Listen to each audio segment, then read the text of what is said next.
Baba chaitini atana ifa baikara mundawe itini sankuma wenkoma basi baibe kusimbisa matina mambo aiwa amusati mambo tutatambo kana mati mambo loti shangu mambo shango toba mchangona vamwe shimakili hango ndopisa ntango kana mati munya makotora imugoche hindi tuti mukakasakatora itochi munitoche chida hanu nanga handipotse nesumari wepa makete uchida buru haripotse mazerena nyengarina warara rozo semuta musoro rawana pose utandise chinyana rumane mukamaniza zinosiyana saka usane kunditepa oba wandimesha nenge wako tondipima kungetepimesha papo sade kunditosera kumusha kuurere konzo rinova vabvudza mofukananisha raudze kuti ahina maronda saka vasade kunditevera matsimba mana muronda tsimba kuda kungoita zvechisimba ini ndovavaya katimba vanotiti godobori nekuti foti kumangwa madova godobora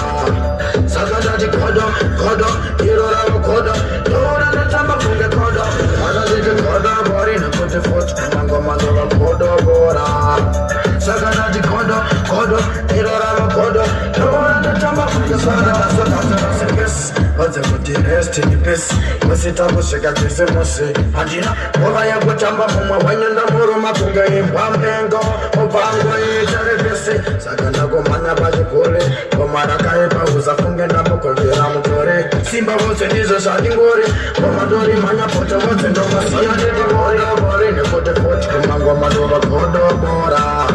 saka ndati godo iro ravo godo ndoona ndatamba kunge godo vananditi godobori nekuti foti kumangoma ndova godobora saka ndati godo iro ravo godo ndoona ndatamba kunge godo mambo aiwa amusati mambo tinatambo kana mati mambo ndoti zvangu mambo shango ndopa mchaona vamwe zvimakini hango ndopisa mukango kana mati munya makotora imugoche ini ndoti mukakasakatora itochimunitoche chida anonanga handipotse nezumari wepamakete uchida puru haripotse azerena nyengarina warara rozosemudza musoro ramwana potse kutandise chinyana kuva nemukana ndizvo zvinosiyana saka usade kunditepa upo wandimesha nenge wako tondipima kungetepimesha papo sade kundidzosera kumusha kuurere konzo rinovava kudza mofukananisha raudze kuti harina maronda saka vasade kunditevera matsimba mana muronda tsimba kuda kungoita zvechisimba ini ndovavaya katimba